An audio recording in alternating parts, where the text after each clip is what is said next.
नैन हमारी राधा रानी के, कि मोटे मोटे नैन हमारी राधा रानी के, नैनों में बस गए श्याम हमारी राधा रानी के, नैनों में बस गए श्यामा जी हमारी राधा रानी के।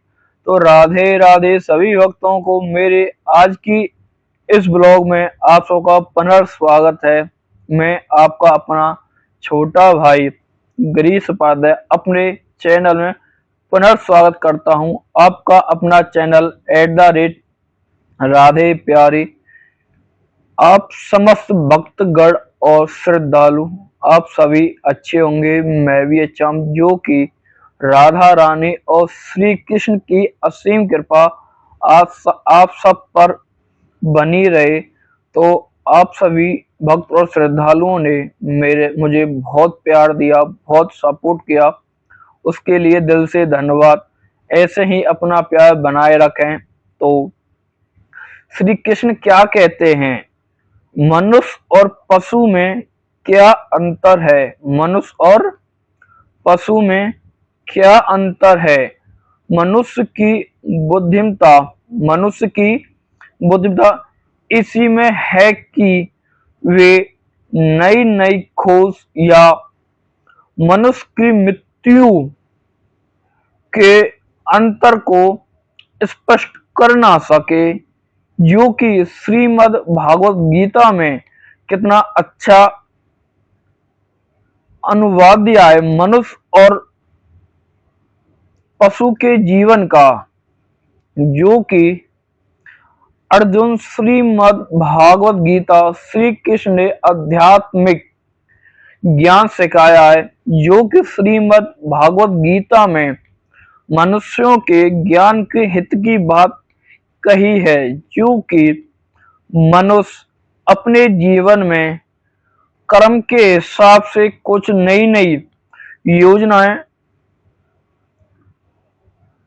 भक्तों के लिए और भाइयों के लिए नई नई चीजों का आविष्कार मनुष्य करते हैं, जो कि श्रीमद् भागवत में बताया गया है।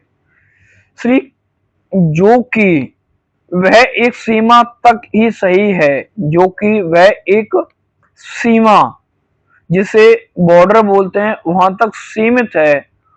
उस सीमा के बाद ज्ञान और भी विषय है।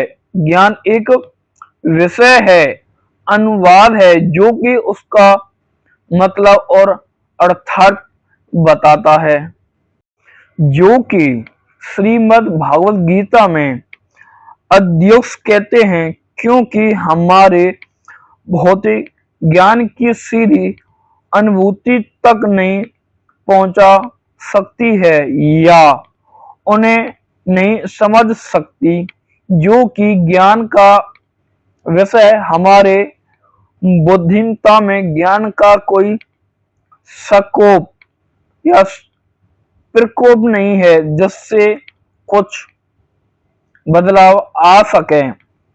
इन चीजों को हम अपनी सीमित दृष्टि से नहीं देख सकते, जो कि मनुष्य अपनी नेत्रों की दृष्टि से नहीं देख सकते।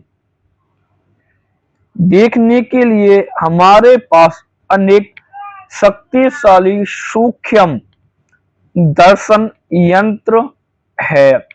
देखने के लिए हमारे पास सूक्ष्म दर्शन यंत्र है, लेकिन ऐसा कोई सूक्ष्म दर्शक यंत्र नहीं है जो हमारे शरीर के भीतर आत्मा को दिखा सके।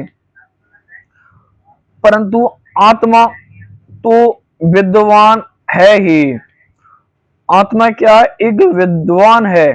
क्या है? विद्वान है। क्या है? हमारी एक आत्मा जो कि हमारे अंदर मतलब भीतर है। श्रीमद् गीता में हमें सूचित करती है कि इस शरीर के अंदर ही इस शरीर के अंदर ही एक स्वामी है, एक स्वामी हमारे अंदर है जो कि छुपा हुआ है। मैं अपने शरीर का एक स्वामी हूँ। मैं, आप, हम सब एक शरीर का या हम शरीर के स्वामी है। जो दूसरों अपने शरीर के मैं कहता हूँ मेरा हाथ, यही नहीं कहता है मैं हाथ हूँ, इसलिए क्योंकि ये मेरा हाथ है, क्या है, हस्त है, जो कि इस हाथ में कुछ लकीरें भी हैं जो कि हमारे जीवन का कुछ महत्व बताती है। मैं इस हाथ से भिन्न हूँ, अर्थात मैं इस हाथ से, हस्त से बहुत अलग हूँ या आप सब अलग हैं। जब मैं कहता हूँ कि मेरी पुस्तक, तो इससे यह सूचित करती है, जो मेरी पुस्तक है, ज्ञान का भंडार है, वो यह कहता है कि पुस्तक मुझसे भिन्न है, जो किताबें हैं वो मुझसे अलग हैं, अलग दर्शाती हैं। इसी प्रकार यह मेरी मेज, मेरी आंखें, मेरे पैर, अर्थात मेरी मेज, मेरी आंखें या हमारी आंखें या मेरा पैर या आपके पैर, मेरा यह, मेरा वह, मतलब भगवान श्री कृष्ण कहते हैं ये मेरा है या ये आपका है। किंतु मैं कहाँ पर हूँ? श्री कृष्ण कहते हैं कि जो हमारा शरीर है वो कहाँ पर है, जो हमारी आत्मा है वो कहाँ पर है। इस प्रश्न का उत्तर ढूंढना थोड़ा ध्यान से परिपूर्वक है। कोई पूछता है कि मैं कहाँ हूँ, मैं क्या हूँ, अर्थात कि मैं कौन हूँ, कहाँ हूँ।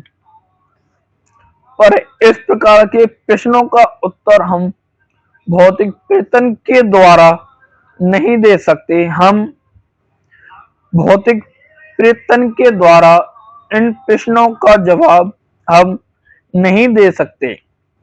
इसलिए सभी महाविद्यालय, जितने भी ज्ञान है, ज्ञान का भंडार है जो कि हम शिक्षा प्राप्त करते हैं, इस प्रश्न को कहकर अलग रख देते हैं। जो महाविद्यालय का प्रश्न है इसको हम एक समीप से लेकर दूसरे समीप तक छोड़ देते हैं। यह बहुत कठिन विषय, अर्थात ये एक बहुत विषय सूची है। ये बहुत कठिन प्रश्न है। इंजीनियर को इस बात का बहुत अभिमान है कि जो इंजीनियर है उसको बहुत अभिमान है अपने ऊपर घृणा, मतलब अपनी बुद्धि के प्रति जो उसका लगाव है वो घृणा का सकोप है, मतलब संकोच है कि उन्होंने बिना घोड़े की गाड़ी का निर्माण कर लिया। अर्थात जो बैलगाड़ी होती है उसको छोड़कर नई नई चीजों का आविष्कार हुआ है, जैसे गाड़ी है, वाहन, बाइक है। इन सब को नई नई चीजों से आविष्कार किया है, जो कि श्रीमद् भागवत में बताया गया है। पहले समय में गाड़ियों का घोड़ों से खींचते थे, किंतु अब कारें बन गई हैं और वैज्ञानिक इसके लिए अंतर्यंत गर्व करते हैं। अपने ऊपर एक बड़ा गहरात्मक अपने उपलब्ध ज्ञान का एक वैभव मानते हैं। हमने बिना घोड़े की गाड़ियों और बिना पंखों के पक्षी का आविष्कार कर लिया है, जो कि उड़ने वाले पक्षियों को छोड़कर, उनके पंखों को छोड़कर हमने उनकी बिना पंखों का आविष्कार किया है। तो आज की ही इतनी ही वीडियो में आपका स्वागत है। तो मिलते हैं तीसरे भाग में, continuous to for next part. अभी तक आपने मेरी वीडियो को लाइक नहीं किया है तो मेरी वीडियो को जाके लाइक करें, कमेंट एंड शेयर करें और कमेंट में राधे राधे लिखना ना भूलें।